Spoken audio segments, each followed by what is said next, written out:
Good morning, planet. Here we are again. It's Pre-Elevate session number 3. Today is March the 21st, and it's 9:10 in the United States, actually in Washington, D.C., where I am based.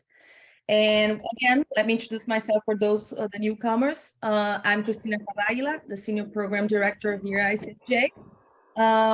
And today we have with us two amazing people. Well, actually, we have four amazing people.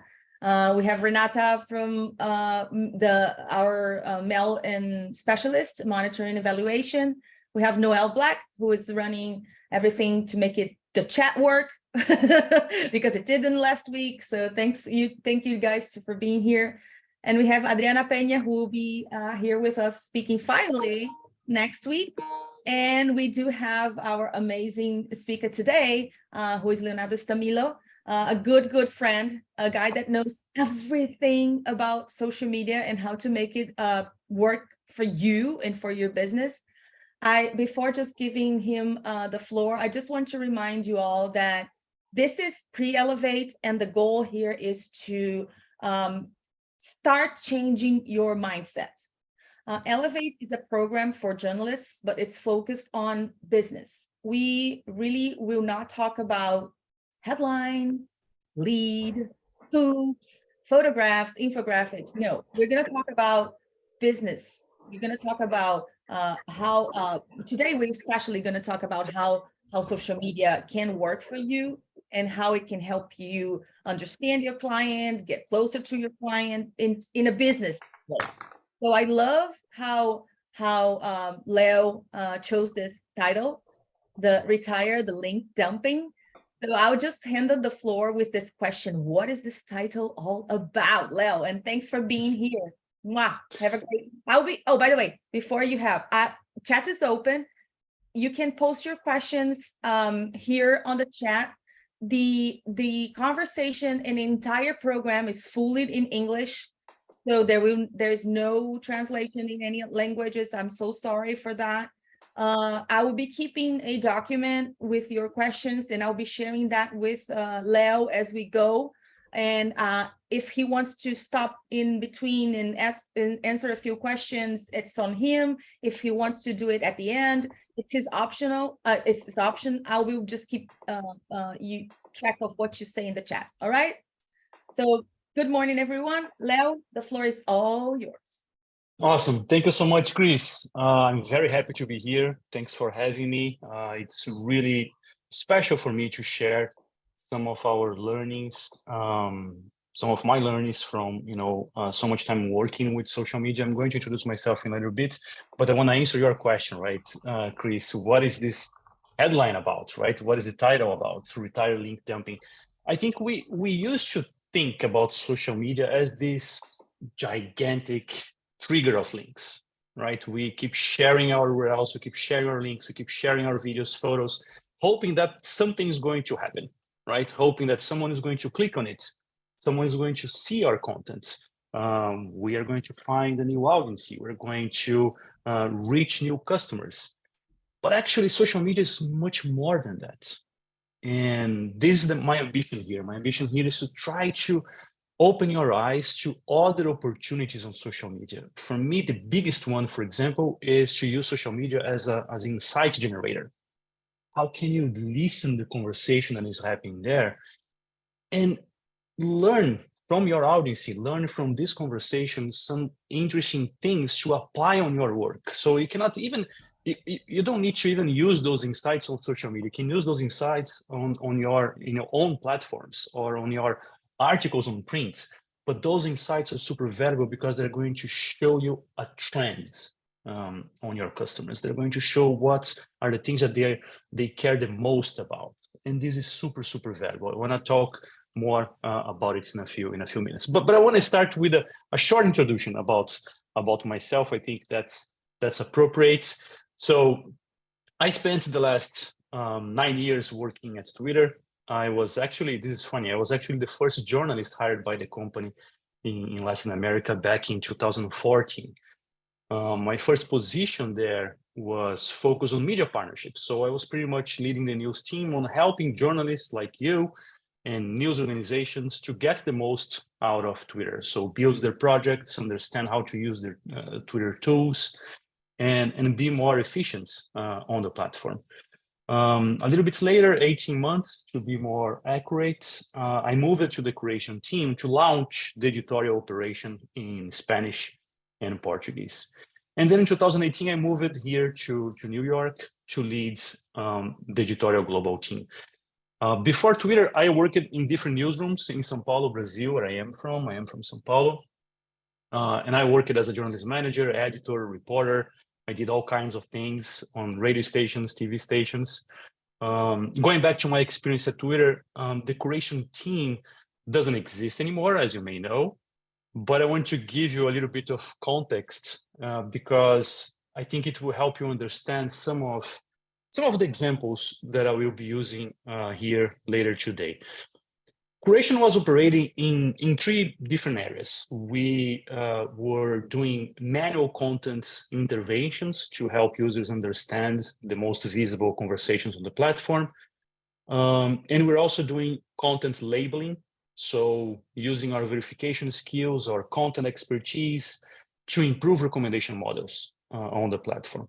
And finally, we're also writing content strategies for tentpole events like Olympics, elections, or long-running stories, and also for new products. So when a company was launching new products, the Croatian team was helping to understand what kind of content we should prioritize in those product features. By the way, if I may here, Chris, I wanna give a big shout out to the work the Croatian team did at Twitter, highlighting credible contents on the platform. And I hope some of those learnings are going to be helpful for you here today. Since I left Twitter, I have been spending a lot of time with my family, taking a lot of photos from birds. I am a bird watcher. You're going to see a lot of birds on my feed on Twitter. And I'm also doing some consulting work and writing for Folha de São Paulo, Brazilian newspaper, for the tech and the international sections. Enough about me. Let's talk about our agenda today. So I prepared this conversation thinking about two parts. The first one will cover 4 basic steps that we should all consider in order to build an effective social media strategy. We need to know what our goals, we need to understand what each platform can give us, and we need to know our audience. And finally, we need to consider our strengths. So what are we really good at? Because these are the things that are going to be key for us to succeed in social media.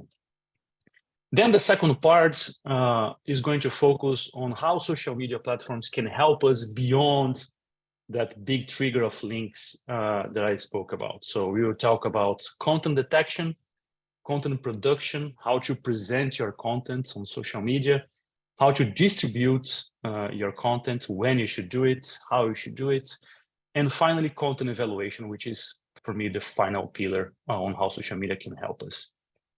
That's it. Sounds good. I think we're already 100, almost 120 people.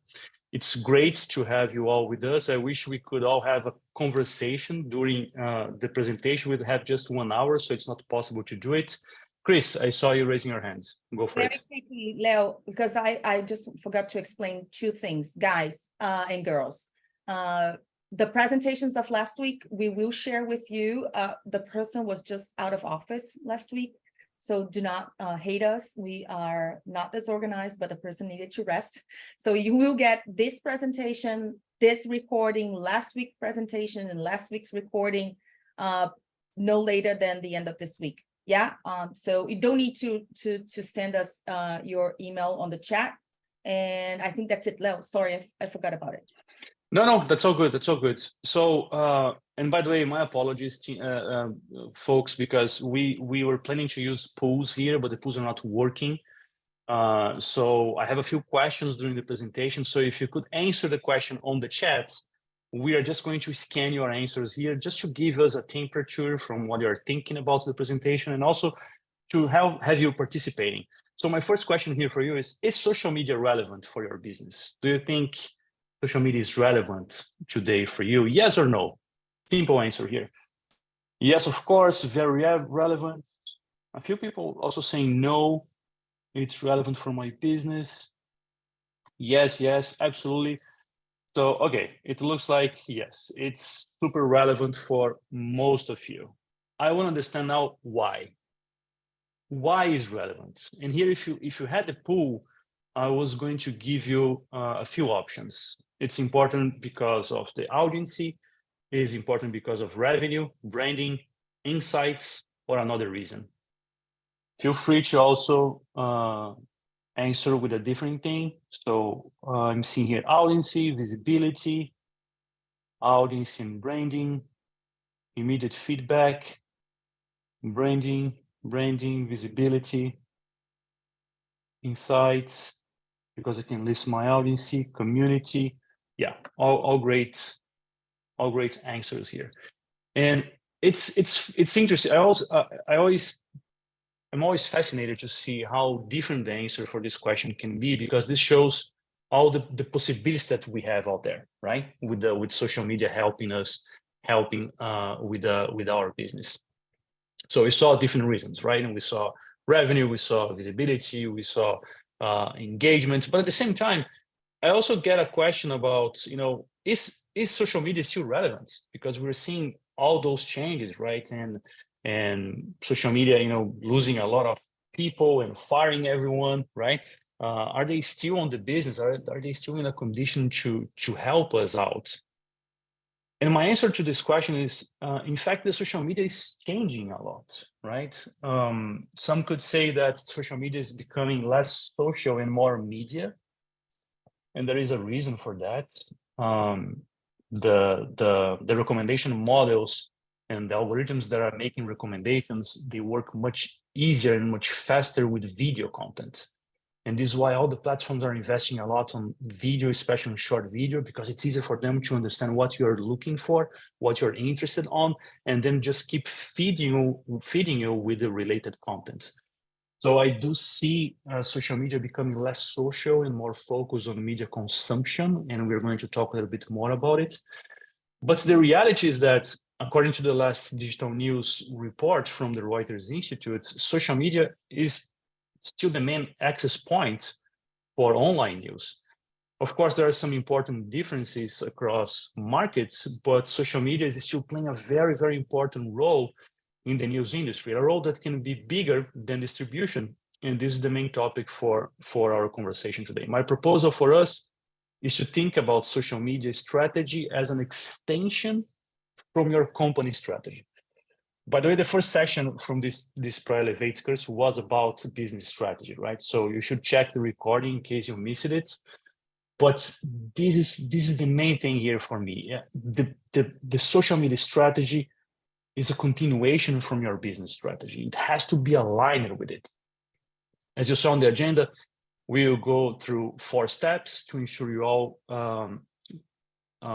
have the elements to define an effective news strategy. These steps are super simple, but really important because we all have different structures, budgets, and priorities, and we need to write the strategy considering that, right? Considering our size, how many people we have to work on social, right? What tools do we have? Do we have, an analytics team supporting us to take the decisions? So we need to consider all those things when we are thinking about our social media strategy. So the first step for me is to understand your goals on social media and how much they are helping you move forward your core goals. When I ask social media editors and managers what their goals are, very often there is a misalignment between the company goals and priorities and what they're trying to achieve on the social platforms, or they cannot articulate how social is contributing with the company goals. Goals like, increasing our followers on Twitter or on Instagram, generating more engagement, or increasing your reach on social are not enough if in the end they're not helping you to move core metrics for your business, like subscriptions or revenue, or even traffic to on a specific page on your website. Of course, I don't want to have you getting me wrong here. So it's great to have more followers, right? It's great to have more likes. Who doesn't like it, right?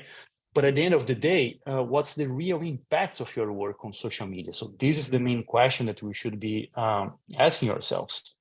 So I want to have you thinking about social media as this tool, a tool to move your company strategy forward. It's almost like the social media strategy doesn't exist in the vacuum, right? It has to be informed by your business strategy. With a clear understanding about what the company goals are, it's easier for us to move forward to the next step, which is having a good understanding about the social media industry.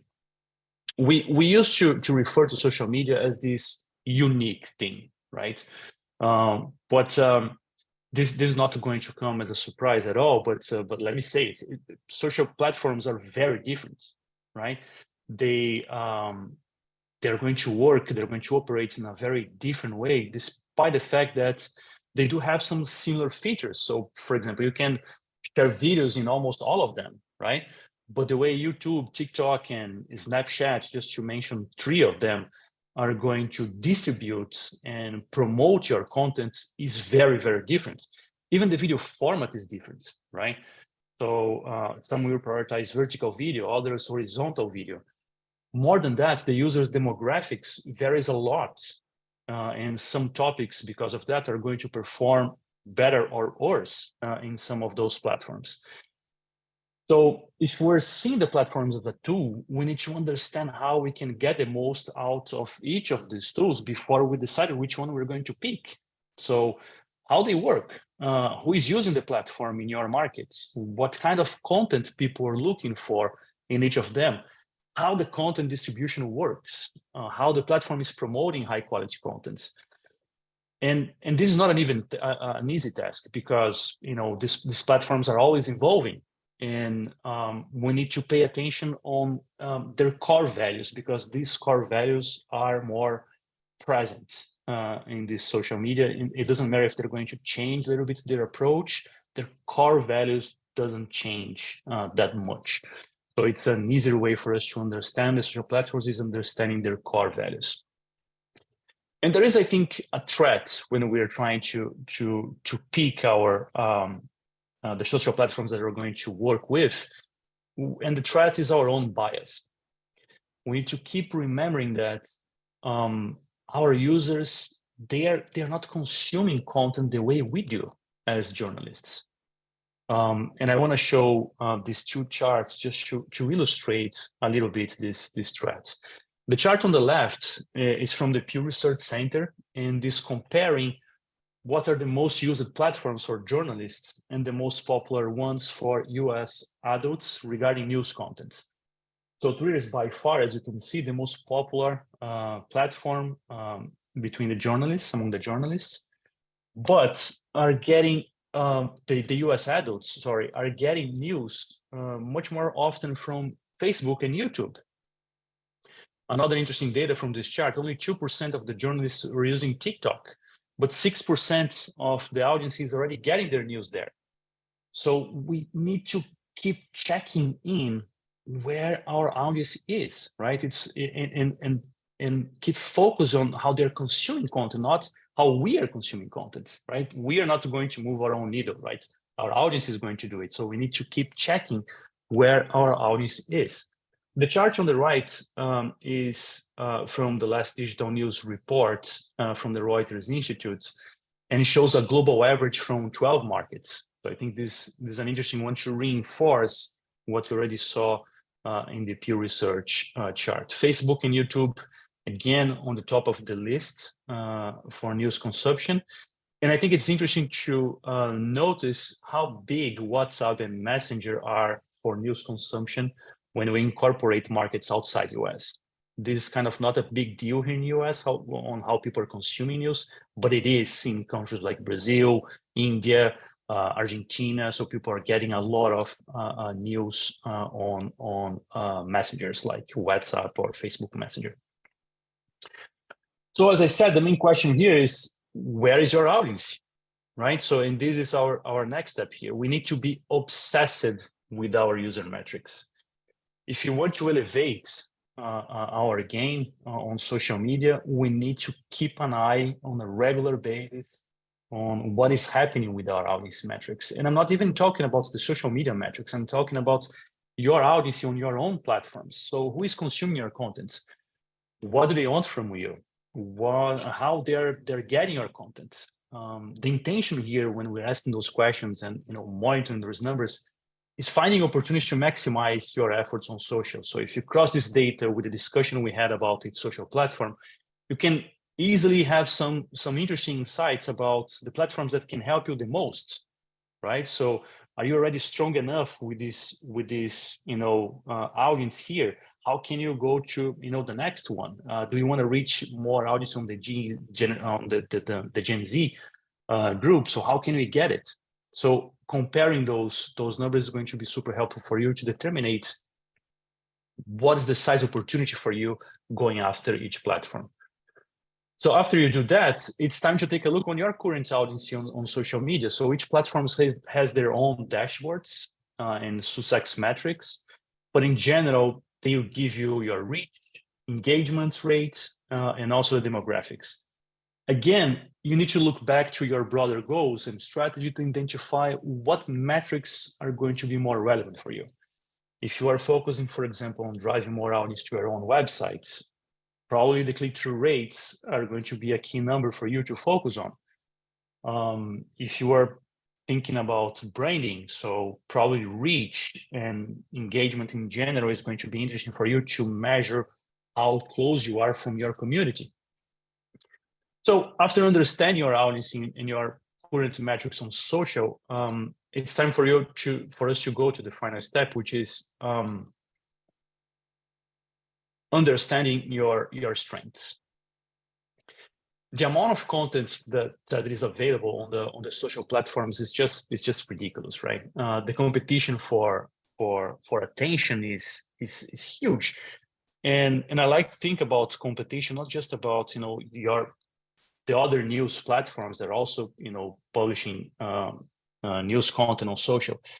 We are all disputing attention on the social platform, right? We are always fighting for attention. So our competition is everything that is on social, so which makes things even harder. So this is why it's super important for us to understand what are your strengths, what can you bring to the table, or better saying, to the timeline, right? What's the kind of content that's going to make it easier for you to shine on social media? Are you the fastest one to share a breaking story? Is in-depth reporting your strength? Are your photos amazing? Your videos, your audio? Do we have great charts or cartoons? Is your social team a native one? They know really well how to engage with conversations, how to manage your community, how to produce viral content. What are the topics that can give you an opportunity to stand out in the timeline? I really believe the best we can do to succeed on social is to double down on high quality content in your strengths. All the rest is fine tuning, is experimentation, is change a little bit the formats, the way you are sharing the content. Use different strategies to get some gains on your metrics, but doubling down on your core products, on your core strengths, is going to be really important for you. So I want to do a very quick recap here with you, because it's time for us to define the priorities. I think we all would love to have enough resources to invest in all platforms, right? To do all kinds of experimentations, but this is far away from our reality. I also feel the pressure the same way you do regarding, we need to be everywhere, every time. We need to test everything. We need to go after every single new trend. But the reason I'm asking you to focus on your company goals, to understand what each platform can give you, who your audience is, and what your strengths are, is to help you to really pick fewer platforms to really work deeper with it.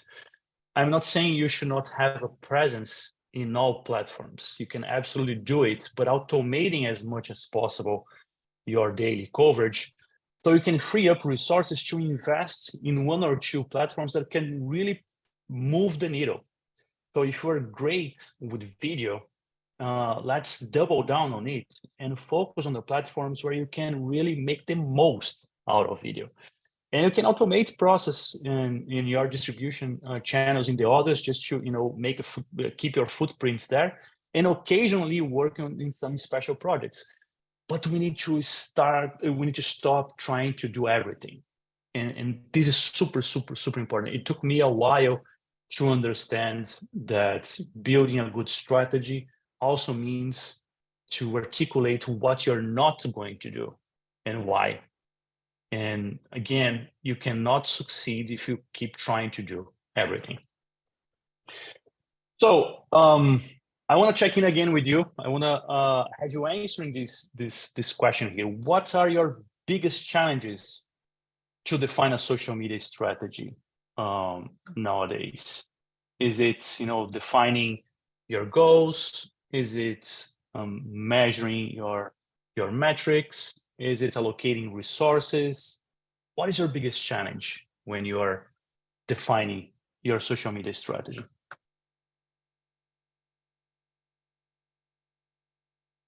Allocating resources, having a regular income stream,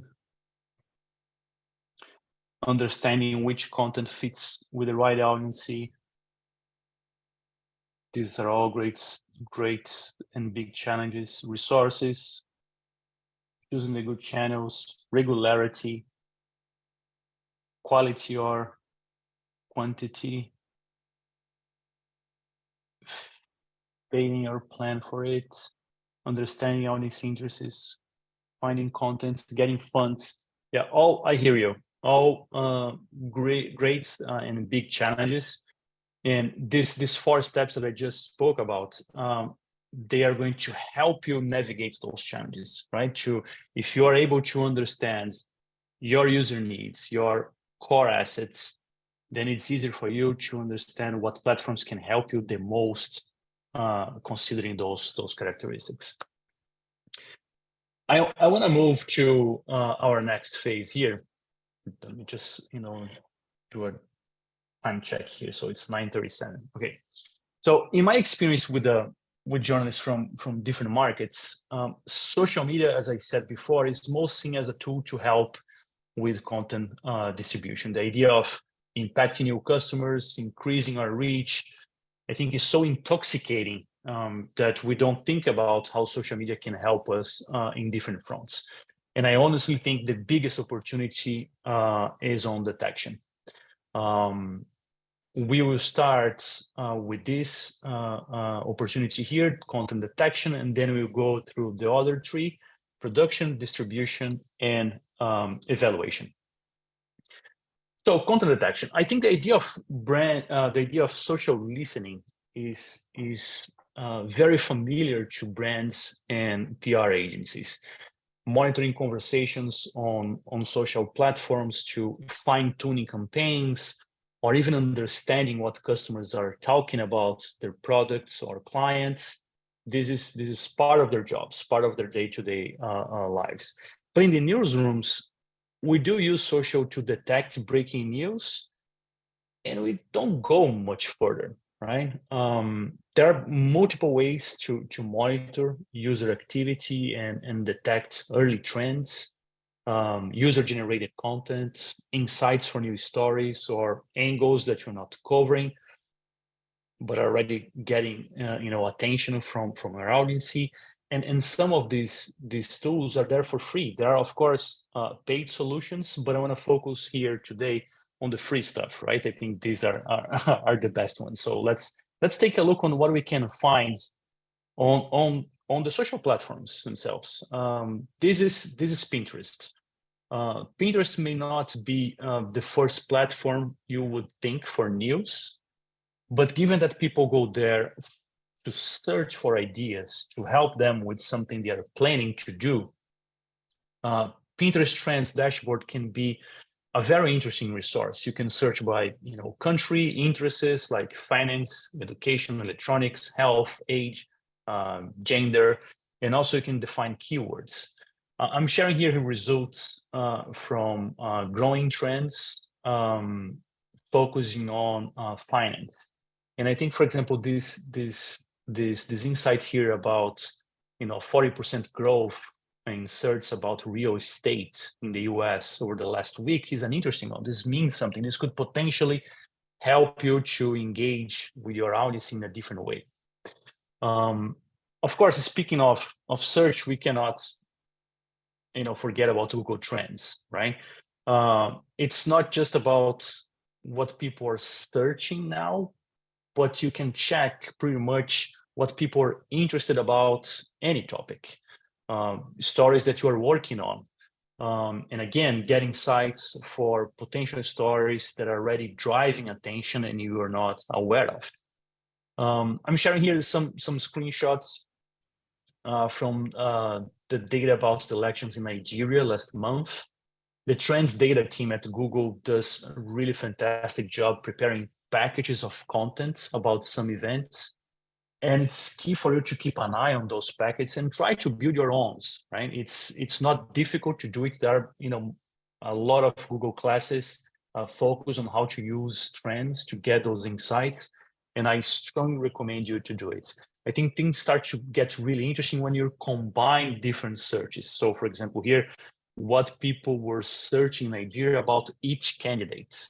This could give you, a lot of great ideas on how to write stories about a given coverage. TikTok also has a dashboard for content insights. This one, I think it's particularly helpful if you're interested in viral content. Just like the other ones, you can filter by country and what they call as the industries. So you can see hashtags, you can see songs, creators that are getting more engagement, and also videos created by TikTok to inspire other creators. Again, this is a great dashboard to give you ideas on how you could present your content, or how can you produce something that is going to have a bigger reach because people are already going crazy about it on TikTok. Finally, I want to talk about TweetDeck. For me, this one is the best free tool to monitor multiple topics and activities at the same time. And it's amazing how much people are still not aware about it. To be honest, I don't think Twitter does a good job advertising TweetDeck as a super powerful tool for journalists. And I keep reintroducing TweetDeck to journalists when I have this kind of trainings. This is how TweetDeck looks like when you open it. You should have access to it, just signing with your Twitter ID and password, and you should be able to open it. The idea here is to add columns that will show you results from searches, from lists, and much more. My recommendation is to spend some time customizing TweetDeck in a way that you can have a single dashboard focus on your priorities. It could be focused on a single topic, like this example that I prepared here for you. Let's say we are working on a story about responsible AI, so responsible artificial intelligence. The first column here on the left is showing search results. I'm asking tweets using the words ChatGPT or GPT-4 and fail. So I want to see tweets from people sharing examples when ChatGPT or GPT-4 failed. I added some filters, and this is another thing that is really good on TweetDeck. You can add filters to make your results more relevant. So I'm asking only for tweets in English with at least 10 likes because I want to see more relevant tweets. The second column is also a search one, but now I'm asking for tweets with the words responsible and AI. The third column is a list. I'm using here a list of fact checkers as the source, and I asked it for tweets with the word AI. So I want to see what fact checkers are writing about AI. And finally, the last column in the right is showing tweets with the words AI and text, just to give me a more broad idea about the conversation around this topic. This is just an example, again, of a setup focused on a single story, but you could have something more generic. For example, you could use different lists that you can create with influencers, people that used to drive conversation on your market, people that are going to, share breaking news faster than the others. So local reporters, local journalists, or people from the communities who are working with news on the ground and could share some interesting insights about what is happening in their communities. So you can see all those conversations happening at the same time in a single place.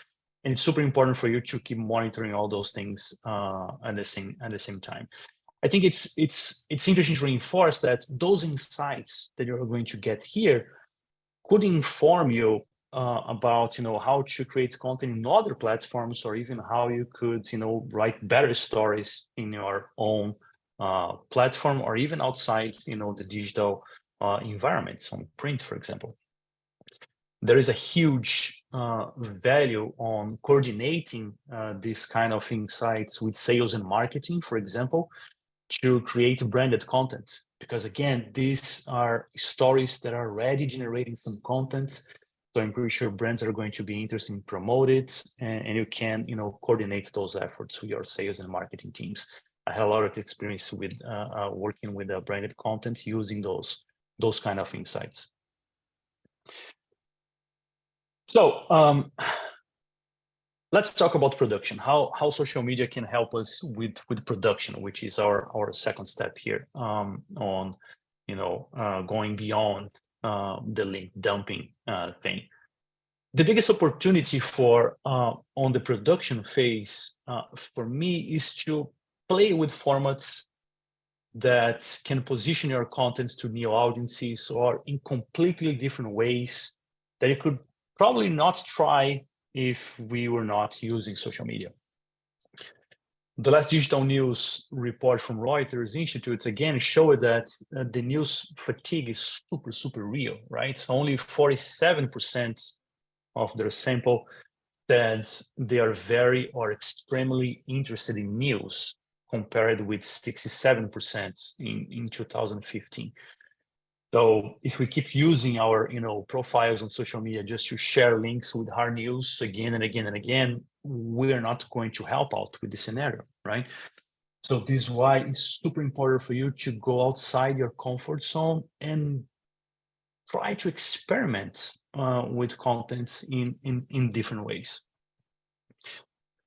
So I'm going to share a few examples here from TikTok, especially, that I think are very interesting to inspire you on how you could approach content. I also want to talk a little bit about how to use AI to help you on when you're creating your posts, optimizing your posts to drive more to drive up your metrics. There are some interesting examples here. So let's see the first one. The first one is from TikTok, and it's from Deutsche Welle. And I love this account. It's the Berlin Fresh account. The idea here is to talk about the German culture for Gen Z outside Germany. So TikTok is an obvious platform here, right? It's super aligned with the language. You're going to see the language they're using on this video is super native. And given that's their focus, their strategy is to really, talk about German culture for this audience, for the Gen Z, I cannot think about, a different platform than TikTok. So let's see the video. German playgrounds are actually built with risks involved. Let me explain. I grew up in the US with playgrounds that looked like this. Made of plastic, no sharp edges. Safe, right? And this is what playgrounds look like in Germany. Challenging features are built into German playgrounds on purpose to help children navigate risks. Studies show that children who develop their motor skills on the playground are less likely to have accidents when they're older. And German parents often have a hands-off approach, letting their children solve their own problems when they get stuck. This really surprised me in a country that's cautious in so many other ways. I just love it. The next one is also from TikTok, German but it playgrounds has are actually built with risks. sorry, but it has a very different approach. If the content from Deutsche Welle was really focused on the creator, the language, it was all about her, right? The creator from Deutsche Welle. This one you're going to see it's more focused on the brand. Economists understood really well how important the first seconds from a video are on TikTok. So they're always opening, as you're going to see their videos, with a question. And it's a very interesting question that is going to make the audience stay there, eager to see how they're going to answer that question. Every night, almost everyone on the planet enters into a state of unconsciousness and paralysis. But what is really happening inside the body when we drift off? Sleep is regulated by your circadian rhythm. The body clock responds to light cues, ramping up production of the hormone melatonin at night and switching it off when it senses light. There are 4 stages of sleep that the body experiences and cycles throughout the night. Stages 1 and 2 are light sleep. This is a transition from being awake to falling asleep. Heart rate and breathing begin to slow, body temperature falls, and muscles may twitch. Stage 3 is sometimes referred to as delta sleep because of the slow delta brainwaves that are released during this stage. This is the first stage of deep sleep, where our cells produce the most growth hormone to service bones and muscles, allowing the body to repair itself. Stage 4 is where we begin to dream. The body creates chemicals that render it temporarily paralyzed, so that we do not act out our dreams. In this stage, the brain is extremely active, and our eyes, although closed, dart back and forth as if we were awake. Humans roughly spend 1/3 of their lives asleep. Modern lifestyles, stress, and the proliferation of technology mean that people are sleeping far less today than they were a century ago. Sleeping less than 7 hours per day is associated with an increased risk of developing chronic conditions, which could reduce life expectancy. So for a healthier, longer life, get some shut-eye. What I love about these 2 examples is how different they are, right? The first one, it's so fast, right? And the second one, you would not say that it's going to perform really well on TikTok, right? If you just go for what's considered the best practice on TikTok, right? Really short videos, in addition that it's really fast-paced, the language, but it's performing really well. So I think economists found a way to use their amazing content on a platform that is going to, of course, be super focused on the visual elements here. So they don't have an influencer, a creator producing this content, but they have beautiful visuals, right? So if you can do this kind of things, you can invest in a different narrative that is also going to perform well there. And I said that they're doing a fantastic job prompting those questions in the beginning, right? And this is key on TikTok because the algorithm is so sensitive that the first seconds from the consumption in a video is already recommending similar ones for the customers. So if you could really share a key message in the first 2 to 5 seconds on TikTok, this is going to give you bigger chances to increase your audience. Speaking about prompts, I'm pretty sure you're all testing new ways to use AI with your teams. And one opportunity that for me looks very promising, but I don't have metrics yet to prove the concept, and I was not able to find metrics at all about this, is how to improve copies on social media. And of course, copies generated by AI are going to require even more attention during the review processes. But I do feel like there is a fantastic opportunity here for us, and to also scale our work, right? So if you were talking about automating our distribution processes in most of the platforms, if you could have AI helping us to do more engaging copies or with clear CTIs, with clear call to actions, I think this would be super helpful. So I'm sharing here a real example that I played with yesterday. So on the left, you are seeing an original post on Facebook. We have short post, and then the headline with the link for the article. This is a real one. On the right, it's the version that I asked ChatGPT to work on. And the prompt that I gave ChatGPT was super simple. I asked ChatGPT to act as a social media editor and write a Facebook post based on the following article. Then I shared the article with it, using a clear call to action to drive users to my website.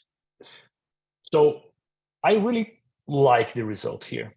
It's giving more information to the users on Facebook, which is going to increase your chances to have this conversation with your users on the platform. And it's also making a clear call to action. And I know the call to action could be better, but again, this was just one interaction with ChatGPT. I didn't need to ask for a shorter post or a different call to action. I'm just sharing here the way it gave me the first version. I can see you raising your hand, Chris. Go for it. Now, very quickly, Wyoming, you need some water. And can you explain? Maybe not everybody knows ChatGPT. Maybe. Of course. So ChatGPT is a language model, is a text language model. It's a generative AI system that is going to give you text based on prompts that you are going to write. So you're going to ask ChatGPT to, for example, summarize a long article in 5 lines. It's going to do it. ChatGPT is going to work based on the information and the instructions that you are going to give it. So the prompt is key. The prompt is super, super important.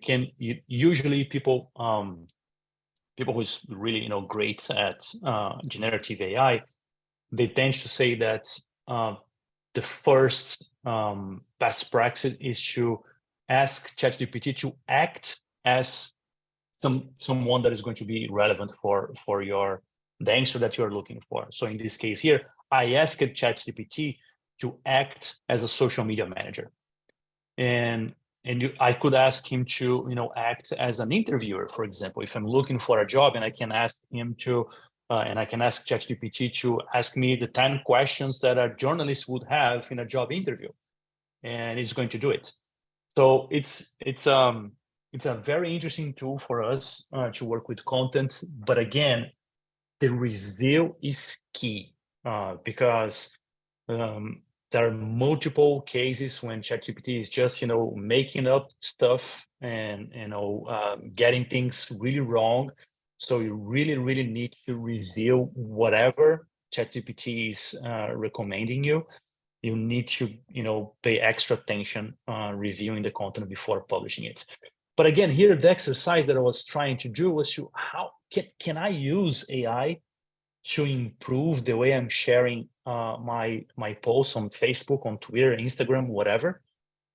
And the way ChatGPT works is he's going to search on the internet about what are the best practices for these platforms, how people use to write successful posts on Facebook, and is going to apply those best practices in the answer he's going to give you. So I want to share a second example just to illustrate how this could work. Again, on the left is a real Facebook post, a really short one, just 2 lines, and then the headline.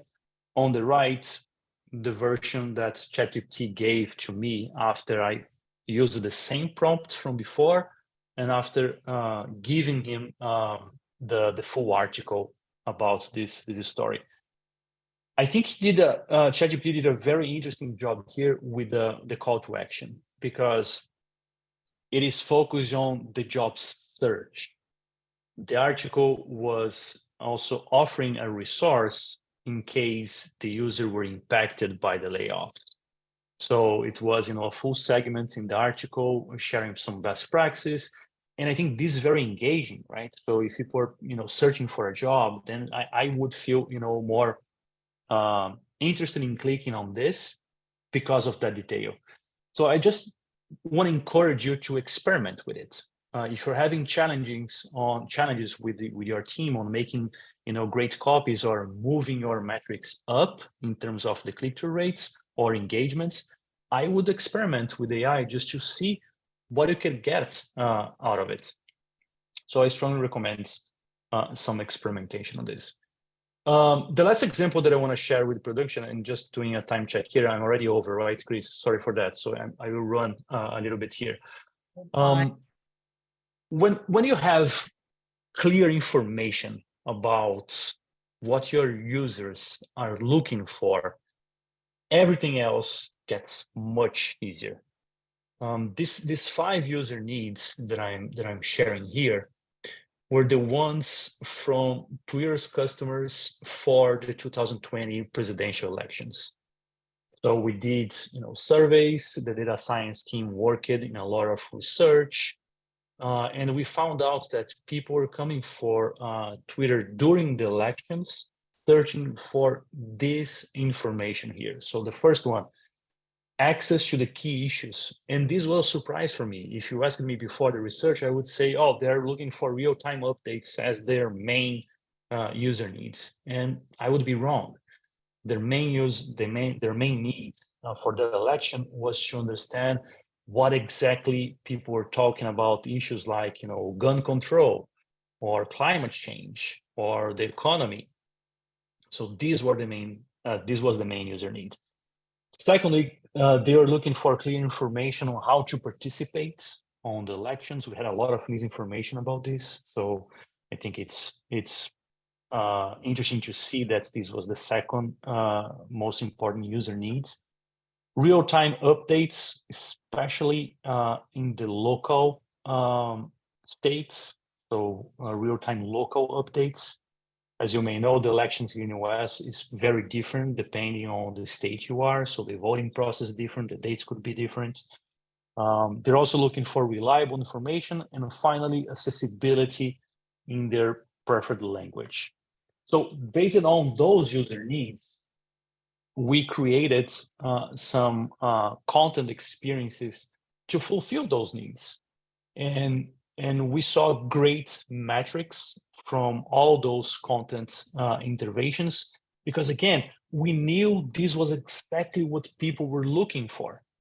So it's easier for you to get better results on social media in general if you get your metrics right, if you get your research right, if you keep listening to your users.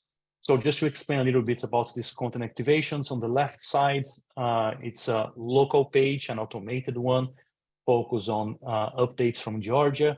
In the middle, we created a lot of lists focusing on the key issues that people were looking for. So if people were following those lists, they were going to get updates about those key issues. And on the right, it's a translation from some of the information we did about how to participate. And here again, metrics was super important because, of course, we could not translate everything in all languages. So we decided to pick the most relevant language in the US for the folks who were going to participate in the elections, and the language was Spanish. So again, the metrics and the research were key for us to nail the content experience, to nail our production on Twitter during the elections.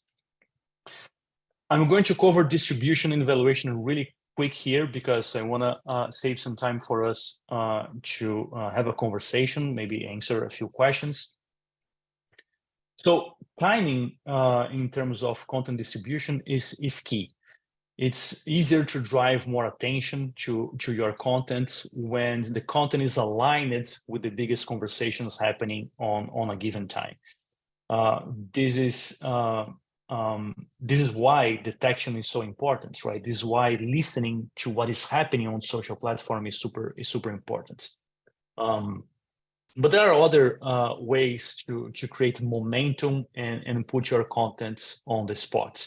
The daily stories, probably you don't need to pay that much attention on this, but the special content requires some extra care, right? So you can improve distribution, for example, by working with influencers that could be focused on the same topics as your story. You can break down the content in daily drops before or even after the content is available on social media, so you can keep your audience engaged with that topic and coming back to the content that you worked on. Another great opportunity to boost your distribution on social is to prepare content in advance. So in order to do this, a content calendar is key. If you don't have a content calendar, please work on one tomorrow or even today. A content calendar is a pretty basic tool. So what are the events that are going to happen in the next quarter? Especially the ones that are important for you and for your audience, right?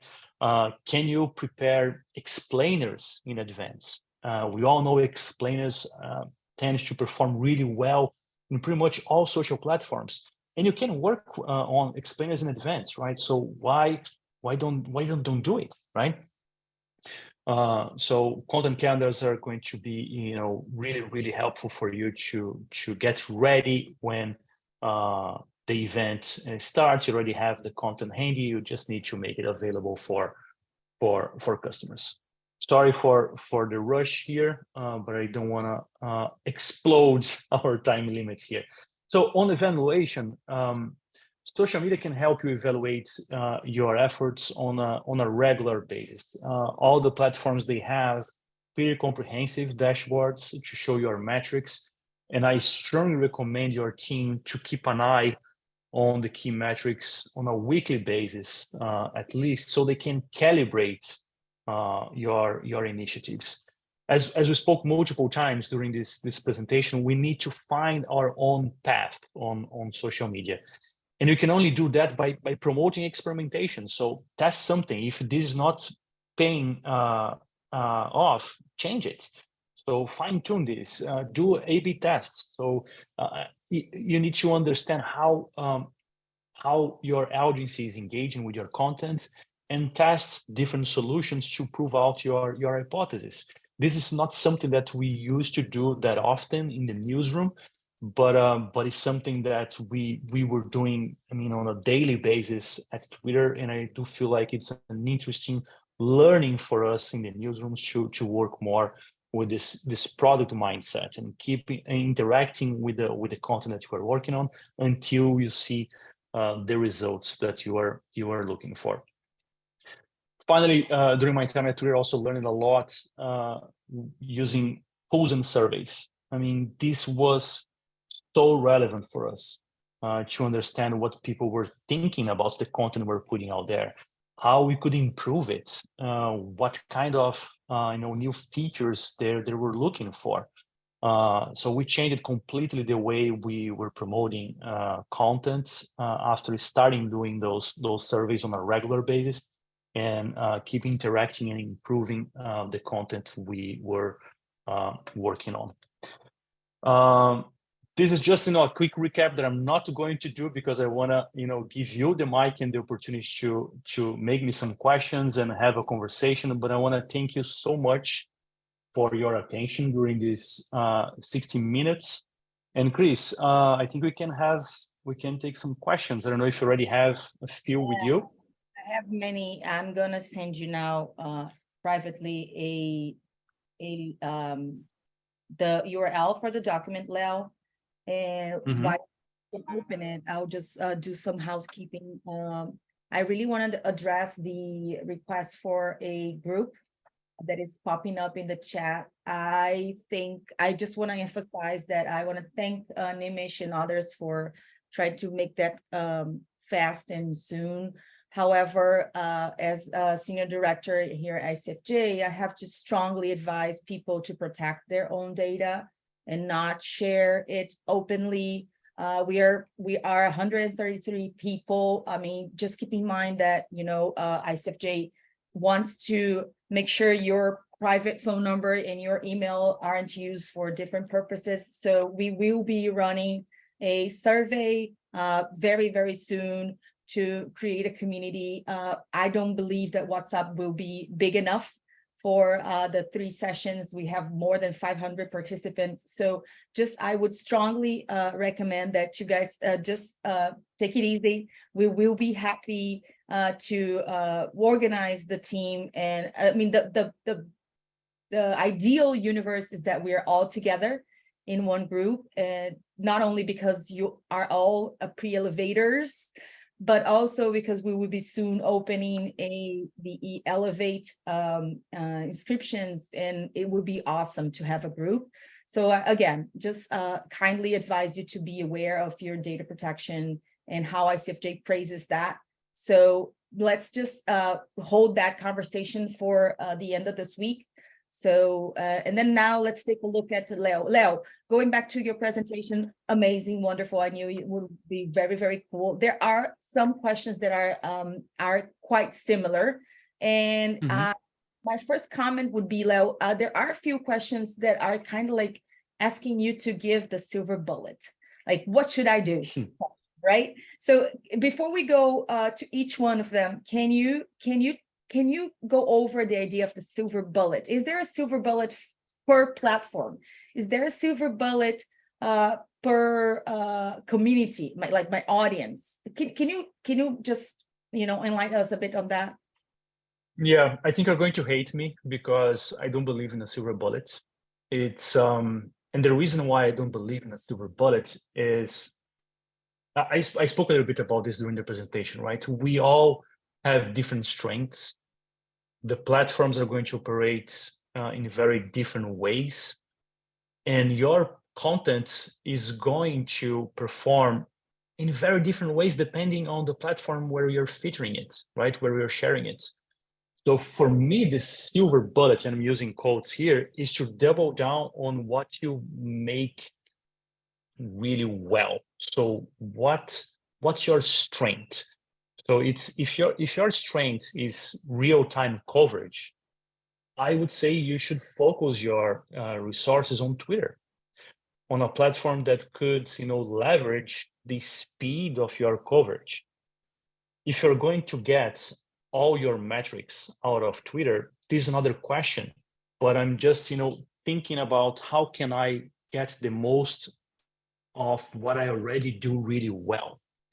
If I don't have, on the other hand, if I don't have any video skills, if I don't have the structure to produce video, should I invest money, hire people, buy equipment, and train my team to start an operation on TikTok? I would say no, right? Because this means a lot of money, and you don't know if the content that you're going to put out there is going to perform that well, if it's going to pay off the investment that you're going to make.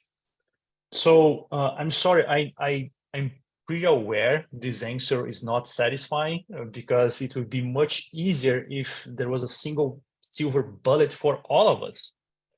But my recommendation is to double down on your core content and find the platform that is more aligned with this core product and keep interacting with it. Share it in different ways, try different copies, try different strategies. For example, you can engage with influencers. You can break down this content in smaller pieces before and after. You can bring your journalists to do live conversations with your audience about that specific piece of content. So all those strategies can help you boost your metrics, but unfortunately, this is going to work out for some of you. This is not going to work out for all of you. Does that make sense, Chris? And I'm sorry for not giving you the silver bullet. It's always hard to tell people that there is, I mean, that happens very often in the disinformation planet. Everybody looks for like, how do I find the fake news? You just have to work.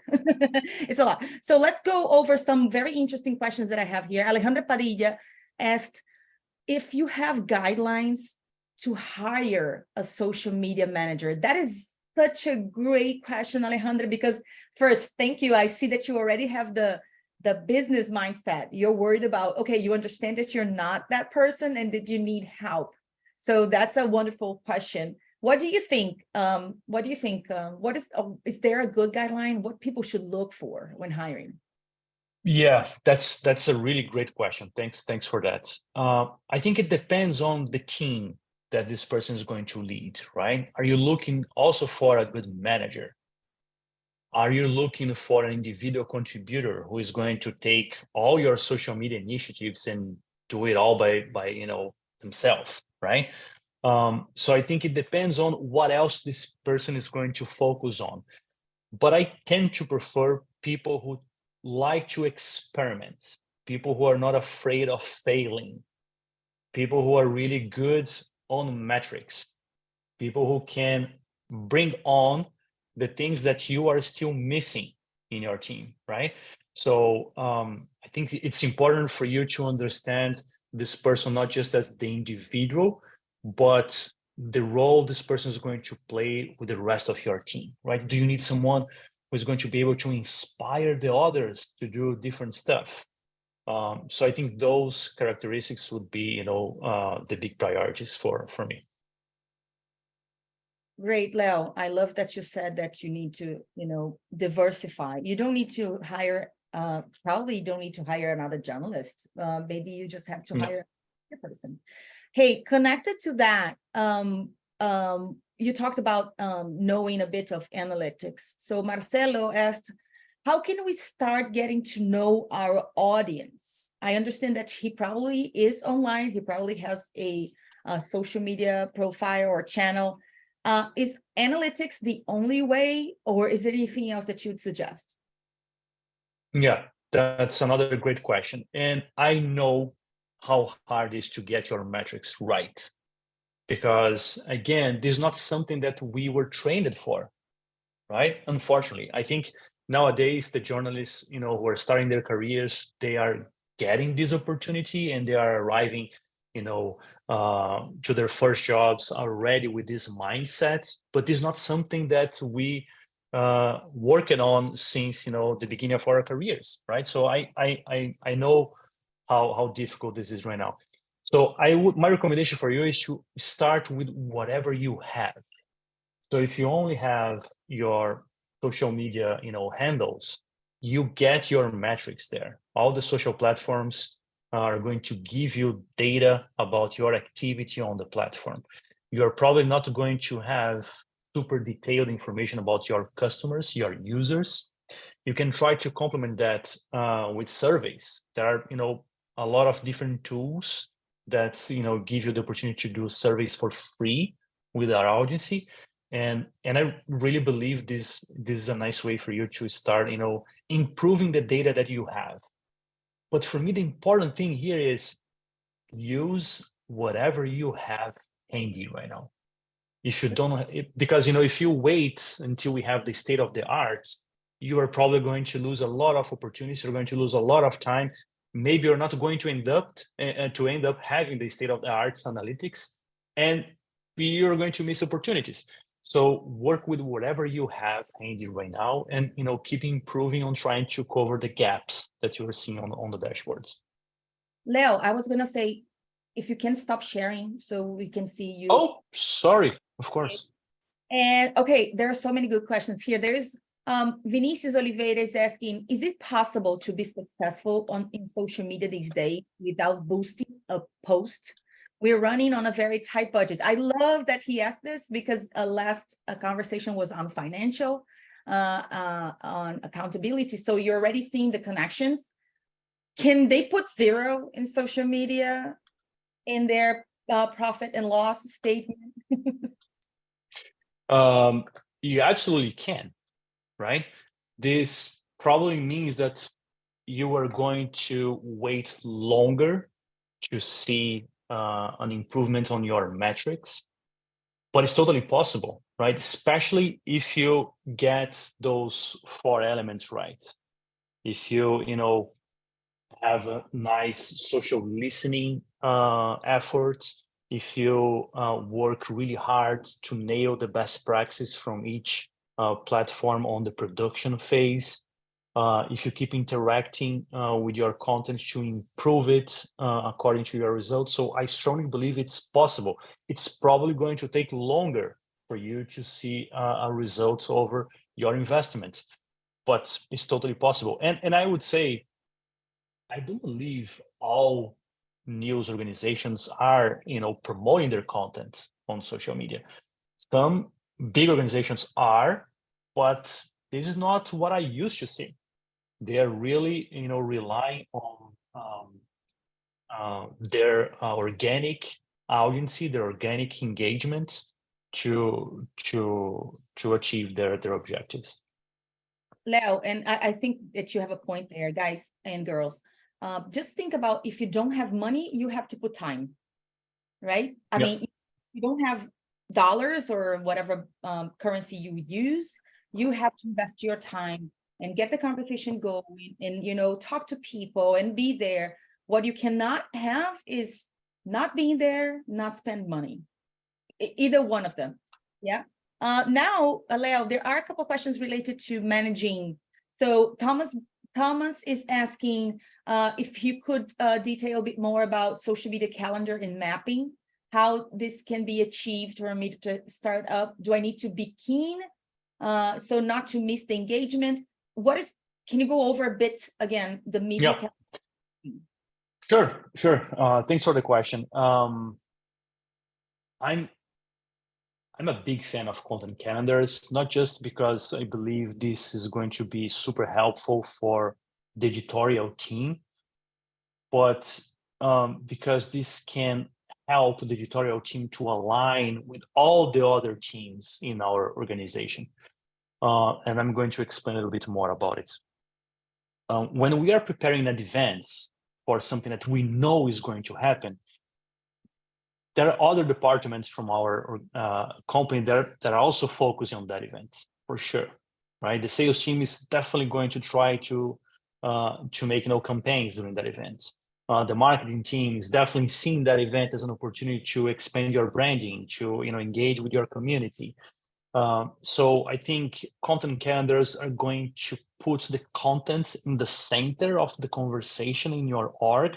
And we as an editorial team can help lead that conversation, which is going to make everything easier for all of them.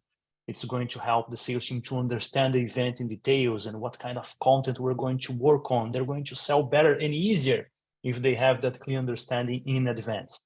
But to answer your question more properly, there are different tools that you can use to monitor events. Even, AP has, a paid solution for it, but, your team can do it. Your team can, just research about the events that are going to happen in the next quarter, and you can update this on a quarterly basis. But I already saw people using AI to also help with content calendars. So, because, again, tools like ChatGPT, they are consuming a huge database on the internet to identify answers for the question that you are prompting, right? And I'm seeing people mapping out events in a given market, events that generally are generating high conversation or high interest on the internet, and they're getting that recommendation from AI. So we were doing content calendars on the curation team at Twitter ourselves. So we had a few, curators dedicating, 1 hour per week, 2 hours per week, just, keep updating our calendars.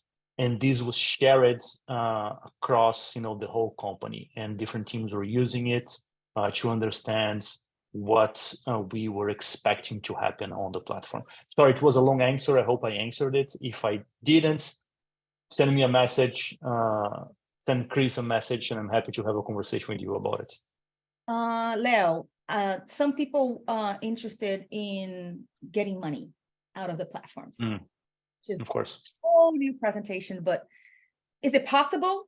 And how does that work? I mean, basically, Emma is asking if you could share something about income possibilities in social media channels. It could be Sure.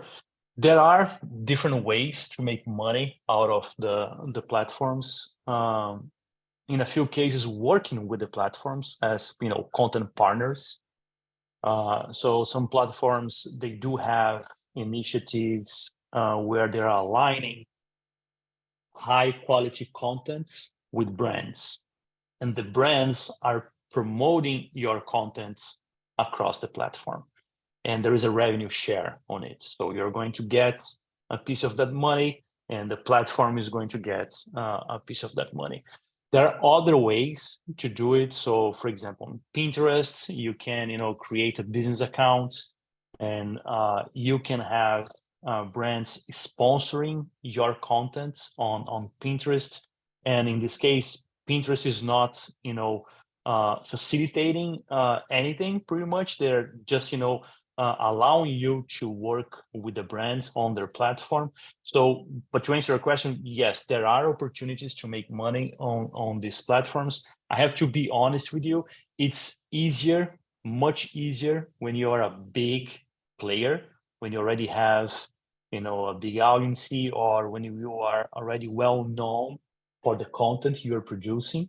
But yes, there are opportunities to work in partnership with the platforms to get money out of it. Leo, how about time management? Shepard is saying something that I've seen myself. It's quite difficult to have the time to create cool posts for every single platform. So besides the AI, and I strongly advise you guys, if you just Google AI social media content generator, there are zillions of tools that you can test. I'm not suggesting that you buy any. Go first, test. But how about time management? Scheduling posts and preparing things. Yeah. Can you give us like some handy things? Totally. Again, less is more here. So if you really try to do real-time coverage all around, I mean, how many platforms are out there, right? And every single day there's a new one, right? Now Facebook, it looks like it's working with a Twitter-alike platform that is going to be soon available. I think they're calling it P92 or 94, I don't remember. But something new is coming up, right? So I do believe you need to automate as much as possible with your, the softwares that you're using to publish your contents. There are some solutions to, trigger this content in different platforms at the same time, using the same copies. This, of course, is not great because, if you're sharing a post on Twitter with the same language that you're using on Facebook or Instagram, it's not going to work great because, as we spoke before, the platforms operate in different ways. They are, prioritizing content in different ways. So you are not going to see great results. But what we're talking about here is to keep a footprint on those platforms, right? So if you want to keep this footprint, automate everything as much as possible. But then focus your time on these key projects or in a single platform that is really aligned with your core values, with your core products.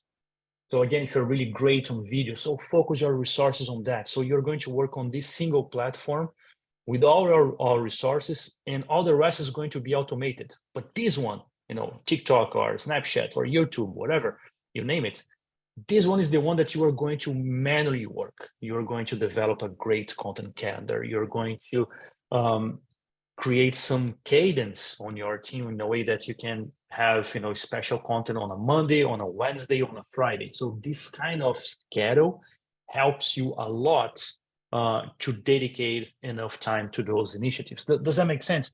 So it's all about trying to align your content calendar with a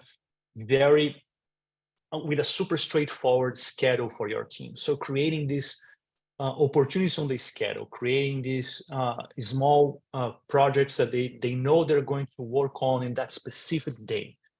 So it's an easier way for at least for me to ensure that you're going to put enough resources to those initiatives. But again, we should all be doing less. We should try to automate as much as possible to keep that footprint, but focus on smaller initiatives. Not smaller, but fewer initiatives, fewer and more meaningful initiatives. Yeah, I think that you just answering that, you just answered Flavian. She wanted to know about duplicating posts in different social media. So again, people pick the one want to be your baby, massage that, make it beautiful, and the other ones, yeah, whatever, yeah, but pick. Yeah, that needs to be connected with the business strategy, which is Rishad. Exactly. Totally. And maybe you're going to change that, right, Chris? Because maybe you're going to try it for 1, 2, 3 quarters and you are not seeing the results. Then you should not be afraid of changing it. This is the beauty of social media, I think, right? You're not owning the platform, you're using it. It's a tool for you. If it's not working, forget about it. I love it. Right? But there is a whole community there. There is a whole, yes. Again, you're not seeing the results. Why you should keep investing on it? And we need to remember that we are spending money on it, right? Because sometimes, because we're not promoting our content there, this doesn't mean that we're not spending money on it. Of course we are, right? Because we are paying the social media editor, the journalist who is there, doing the posts. So of course there is an investment. If you're not seeing the results, we're losing money, right? So we should not be afraid of changing the strategy and shutting down some initiatives if you're not seeing the results coming. Leo, just to finalize, because we're already 2 minutes beyond the time, just so those who participated in and we do have 100 people here. That's awesome. Sorry, Chris. It's amazing. These people are awesome. So so you have to time to connect. We're trying to build new managers, great managers here in this Pre-Elevate, right? So if you just hear what Leo said and you can connect to the previous sessions, KPIs, key performance indicators. So let's say you turn off now, you're going to say, I'm going to go for LinkedIn or I'm going to go for Twitter. So what is your strategy? Remember everything that Rishad said. What are your KPIs? Okay, how does that going to impact your profit and loss? For how much time can you commit with maybe like a $10 promotion, or how many people you're going to hire to do that? So that would be the talk we had last week. And then now what Leo is saying is that, okay, go for your analytics, understand how it works, pick that one, do great. But if you don't get your KPIs and you're spending money, get out, do something new. Yeah, don't be afraid to change. And Leo, I think there is this one last question that was right at the beginning, and I think it's a very good one to close today, is that, so you're telling us that basically we need to, let me get the quote. Does that mean we should just meet our audience where they are, and then how do we get people to see the information on our website? So do we need to be where they are, and how do they, then we take them from there and come to our website and learn more? Yeah, I think this is the key, right? As we said before, if we are not seeing the conversion, first of all, let me take a step back here. If bring that customer to your website is your main priority, you have to use social media focusing on that. And you are going to test out different strategies, different kinds of call to actions, different kinds of initiatives that could help you drive that audience to a specific page on your website. There are multiple ways of doing it. So I'm not saying we should, put all your content out there and wait to see if something happens, right? We need to put our content out there with an intention. If the intention is to drive up subscriptions, there are strategies to do it. You can, create this community and invest on showing this community your differentiators, and with the objective of converting them as someone who is going to pay for your content. If you are talking about increasing our reach, there are different ways for us to work on a social platform with that objective. So I'm not saying by any means that we should just put our content out there and forget about our own platforms. That's not the case. We should use social with the intention of solving our business issues, solving our business problems. So going back to the first part of my presentation, right? Your social media strategy doesn't exist in the vacuum. It has to be informed by the company strategy, by your business strategy. It's a continuation. Social media has to be a tool for you to solve your main issues. Woo! Amazing. Best way to end a presentation like this. It's very, very focused on business. Thank you, Leo.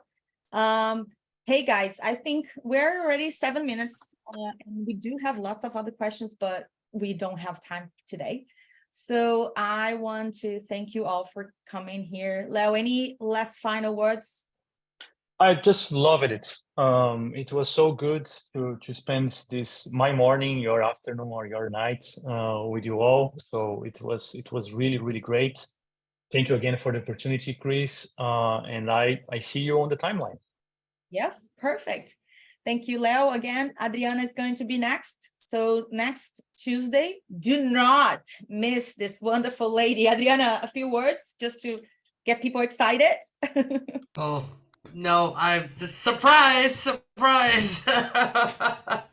It's going to be awesome. I can guarantee. We picked the best ones for you all. So, okay.